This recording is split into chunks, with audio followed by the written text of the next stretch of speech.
Lagian saya nggak kemana-mana, rumah saya jelas, saya masih di TV, di sosmed saya aktif, di Instagram, di Facebook. Mau ngapain? Kalau emang nipu ya kagak nongol lah. Ngapain nongol udah diberitain kayak gini masih mau nongol? Agak. Jarang-jarang temen-temen itu ustaz. Kalau ustaznya salah, jadi doain, jadi benerin. Mau begini caranya. Sebelum melanjutkan, silakan like, komen, subscribe, dan tekan loncengnya. Terima kasih. Bismillahirrahmanirrahim. Saya sedekahin tuh es kudo. Saya bilang sama Allah, saya pengen mercy. Orang lain bilang pamrih, saya bilang iman. Orang lain bilang gak ikhlas, saya bilang karena percaya. I believe, I trust you ya Allah, so I give you. Subhanallah. Kontroversi kembali menginggapi penceramah dan pengusaha kenamaan Ustadz Yusuf Mansur.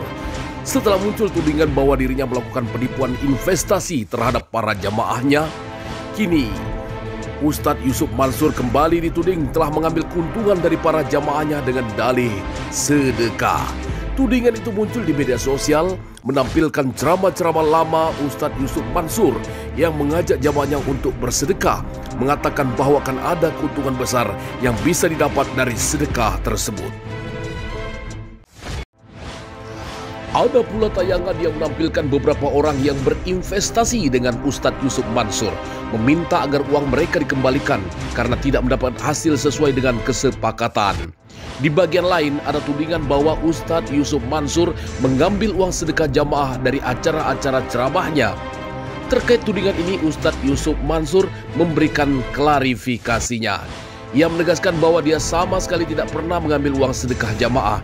Ia bahkan menyatakan siap berhenti menjadi ustadz jika terbukti telah mengambil uang sedekah dari acara ceramah tersebut. Bismillahirrahmanirrahim. Buat kawan-kawan media semua, ini juga sekali lagi sebagai jawaban saya atas semuanya. Saya sudah tanya kanan kiri ke kiai-kiai, ke para guru, para alim ulama. Jawaban semuanya adalah bahwa saya boleh menyampaikan kebenaran. Maka bismillahirrahmanirrahim. Ini juga udah pernah saya sampaikan bahwa hal yang terjadi pada saya dengan izin Allah ini adalah karena awalnya salah sangkanya seseorang yang mulia yang pernah berjasa dalam hidup saya, tapi salah sangka menyangka bahwa saya adalah orang yang sangat tidak beradab, orang yang sangat tidak berakhlak, orang yang sangat jahat, yang sangat buruk. Dan kemudian datanglah sifat hasad, hasud, iri dengki dari seseorang yang juga dimuliakan Allah Subhanahu wa taala, yang juga saya yakin semuanya karena salah saja. Dan ini adalah perbuatan setan yang sama-sama kita harus berlindung kepada Allah Subhanahu wa taala supaya tidak saling menghujat, tidak saling mengorek kejahatan, tidak saling mengorek keburukan, kesalahan yang pastinya ada. Pada tahun 2005 saya dengan izin Allah Subhanahu wa taala dibawa ke televisi oleh seseorang yang menganggap bahwa itulah pertama kalinya saya ke televisi dengan segala ketawaduan dan kerendah hatian sebagai seorang pemula di depan seorang kaya raya yang konglomerat dan juga sahabat saya, salah satu wartawan senior di salah satu koran Islam terkemuka. Ya, saya tidak banyak bicara kecuali berterima kasih dan mengiyakan.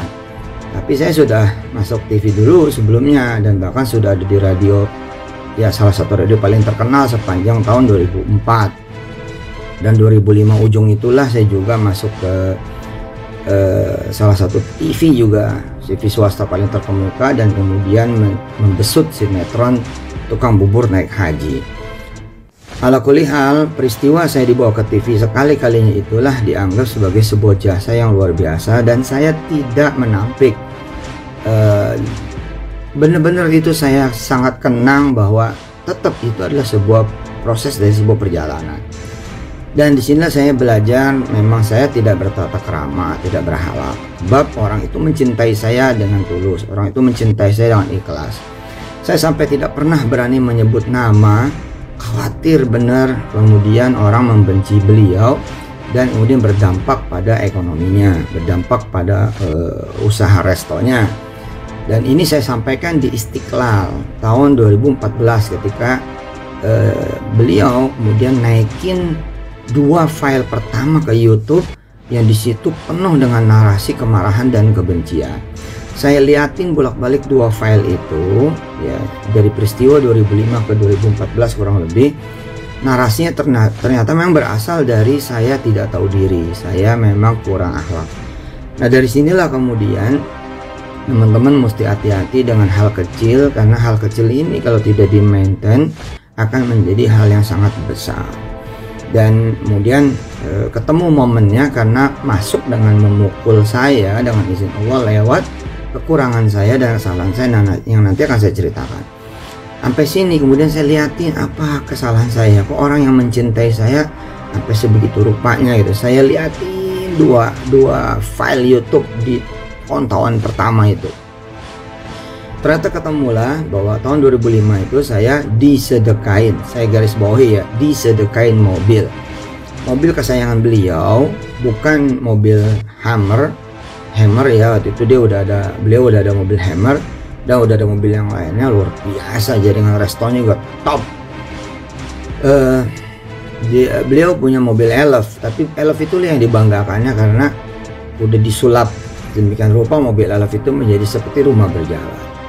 Dan ketika saya diminta untuk ceramah di keluarga besar karyawan dan outlet manager gitulah dari beberapa cabang di Jakarta dan sekitarnya, beliau bercerita, saya mencintai sedekah, saya bahkan sedekahnya 30% kata beliau, dan saya mewajibkan mitra-mitra saya franchise gitu apa gitu, itu juga sedekahnya ya gede gitu, tapi saya pengen kamu, kata dia gitu, itu